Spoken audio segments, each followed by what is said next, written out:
Diamond Platnumz bitewe no gukunda abagore no kujya mu bagore cyane byageze aho bakajya bamuzanira abana bamwe kabemera abandi akabanga kavuga uti paka turanakoresha DNA. Diamond Platnumz abagore bose uri murareba nabavuga mu rukundo na Diamond Platnumz. Ubundi amazina ye bamwita Naseb Abdul Juma Isaac, hanyuma avutse muri 1989 avukira mu gace kitwa Tandale i Dar es Salaam mu gihugu cya Tanzania. Hanyuma Diamond Platnumz yakuriye mu buzima bw'ubukene we na mama we nyuma yuko ise yaje kubata, ndetse urwango Diamond Platnumz agirana na papa we naho ngaho rwaje kuba aruturuka mu gukora rero yakoze utuzi tugiye dutandukanye kugira ngo babashe kubaho. Nkaho rero yagiye akora mu ngo z'abantu agafasha mama we gucuruza imyenda mu masaka agiye atandukanye. Ibyo ngibyo byose rero baje kuba ababica mu sasa. Ujya wumva mu ndirimbo za Diamond Platnumz akunda gukoreshamo izina ngo Mama Dangote. Mama Dangote, Mama Dangote ni nickname cyangwa se izina ryanye na Diamond Platnumz ry'akabyiniriro, ariko ubundi bamwita Sanura Kasim. Hanyuma Diamond Platnumz yashyize indirimbo yiwe ya mbere hagana 2006, gusa icyo gihe ntabwo yari yarakise Diamond Platnumz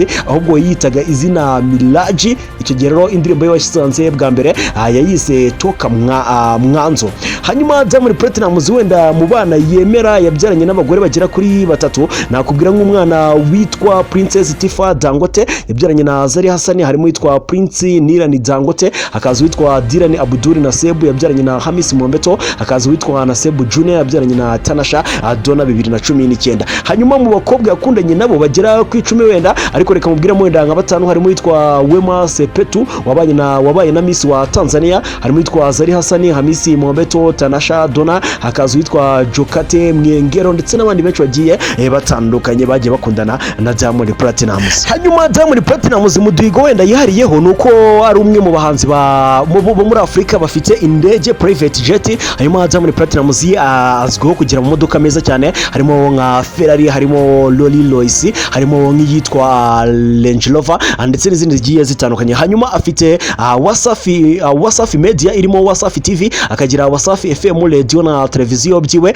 Hanyuma Diamond Platnumz ni umwe mu bantu bakurikirwa cyane ku rubuga rwa YouTube muri Afrika, akurikirwa n'abarenga miliyoni 10 arusha ba Davido na ba Burna Boy, abona abana kuri we kuri YouTube. Hanyuma Diamond Platnumz bivugwa yuko ari we muhanzi wa mbere ukize cyane muri East Africa, ahabarirwa umutungo uri hagati ya miliyoni 10 kugeza kuri miliyoni 15 z'idolari. Hanyuma Diamond Platnumz yagiye azamura amazina y'abahanzi baremere cyane mu gihugu cya Tanzania, abarimo Harmonize, Zuchu, Mbosso, Rayvanny, abo bose yagiye bagiramo uruhare. Hanyuma mu nyemerere tuzamugaruka muri part 2 turebera hamwe indirimbo yagiye ashyira hanze za Danger, tunarebera hamwe ibitendo yagiye akora mu muziki bigiye bitandukanye. Icyo usabwa ni ukudufollowinga kuri Instagram twitwa Hozo TV, hanyuma YouTube ni Hozo TV, kuri Facebook ni Hozo Entertainment, TikTok ni Hozo TV. Mudufollowinge naho ni njyewe nyita Hozo.